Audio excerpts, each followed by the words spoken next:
Hello everyone, কেমন আছেন আপনারা সবাই? আশা করি সবাই ভালো আছেন। আমিও অনেক ভালো। তো আজকে আবার আসলাম নতুন একটা ভিডিও নিয়ে। আমি ঘুম থেকে উঠলাম 8টা 15 মিনিটে, তাও আবার মামির কল পেয়ে। মামি সকাল সকাল কল দিয়ে বলল যে আজকে আমাদের ভিডিওতে জরুরি সভা পাতা হয়েছে, জলদি তাড়াতাড়ি চলে আয়। দেরি না করে তৎক্ষণাৎ উঠে পড়লাম। উঠে দেখলাম যে 8টা 15 মিনিট, গাইজ এত বেলা করে সাথে সাথে উঠে আমি দাঁত ব্রাশ করে নিলাম, তারপর ফ্রেশ হয়ে খাওয়া দাওয়া করে রেডি হয়ে মামির ওখানে চলে গেছি। তারপর মামি সহ আমরা চলে গেছিলাম মিটিংয়ে যাওয়ার পর দেখি অর্ধেক মেম্বারে বাড়ি চলে গেছে, কারণ আমাদের গেতে অনেকটাই লেট হয়ে গেছে। তারপর আমার এই মাসি তো অনেকটাই খড়ে গেছে, কারণ সকাল সকাল উঠেই সবাইকে জরুরি সবার জন্য খবর দিয়ে এসেছে, কিন্তু আমাদের যেতে লেট হওয়ার কারণে অনেক মেম্বারে বাড়ি চলে গেছে। আমরা যাওয়ার পরে আবারও ডাকাডাকি করলো, অনেক মেম্বারে চলে আসলো পিরপুলটা নিয়ে আসতে, সাথে রেজুলেশন খাতা যেহেতু সই করতে হবে সবাই। তারপর আমি মাসিকে একটু খেপাচ্ছিলাম, মাসি একটু মুস্কি হাসি দিয়ে আমার সামনে দিয়ে চলে গেল। মাসি তো অলরেডি রেগে আছে, কিন্তু হাসিটা দিতে ভুলে গেছে। গাইস শুরু থেকে মামি মামি বলছি, তো এটাই হলো আমার মামি। মামি আপনাদেরকে হাই করে। মামি হলো আমাদের সিআরপির ইপি বাইদো, আমি বাইদো বলি না, আমি মামি বলেই ডাকি। তো গাইস মেম্বারদের কি রাগ দেখো, আমরা আসতে 15 মিনিটের মতো লেট হওয়ার কারণে সবাই বাড়ি চলে গেছে। মাসি আবার সবাইকে ডাকাডাকি করা শুরু করে দিল। আমি এদিকে স্কুটারের গ্লাসের মধ্যে ভিডিও করা শুরু করি। এদিকে আমি ভিডিও করাতে ব্যস্ত, ওইদিকে সবাই আমাকে রেখে মিটিং এর মধ্যে চলে গেল। যেই আমি দেখেছি সবাই আমাকে রেখে চলে গেল, ফটাফট আমিও নেমে সাথে সাথে চলে গেলাম ওদের পিছনে। যেটাই হোক গাইস, মিটিং তো মিস করানো যাবে না, ওদের পিছনে পিছনে আমিও চলে গেলাম মিটিং শুনতে। তো গাইস আমি গ্রামের মেয়ে হয়ে একটা বস্তু এখনো দেখিনি, যেটা আজকে আপনাদের সাথে শেয়ার করব। এগুলো নাকি ঠাকরি গেলাই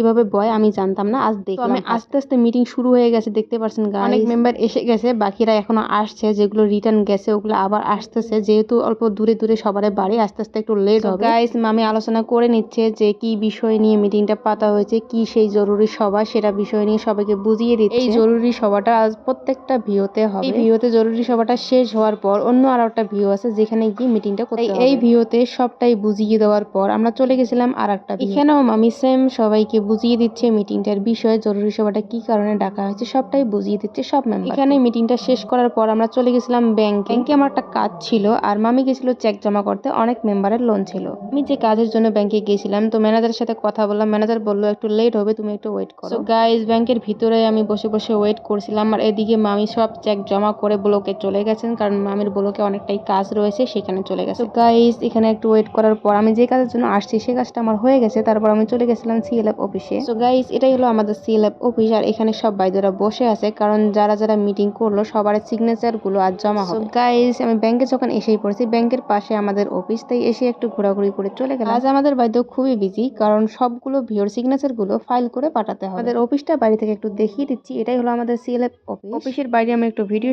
করে এখন চলে যাবো বাড়ি। কি করবো গাইস, মোবাইল হাতে থাকলে শুধু ভিডিও আর ভিডিও। চলো এখন বাড়ির দিকে যাওয়া যাক, অনেক হয়েছে রং, এখন যেতে হবে বাড়ির দিকে। চলো এখনো রওনা দিয়েছি বাড়ির দিকে। তো আসছি আর ভিডিও করছি গাইস, কখন যেন উল্টে পড়ি স্কুটি থেকে, এক হাতে চালাচ্ছি আর এক হাতে ভিডিও। ওরে বাবা গো, পড়ে যাচ্ছে, পড়ে গেছি। আরে না না, নিজের উপর বিশ্বাস আছে, আমি এভাবেই আমি রং ঢং করতে করতে চলে আসছি। রং ঢং তো করা অনেক হয়েছে, আপনাদের ভিডিওটা কেমন লাগছে অবশ্যই কমেন্ট করে জানাবেন। আজকের মতো বিদায় নিচ্ছি, যদি বাসি থাকি তাহলে অবশ্যই নেক্সট টাইম দেখা হবে। Bye bye.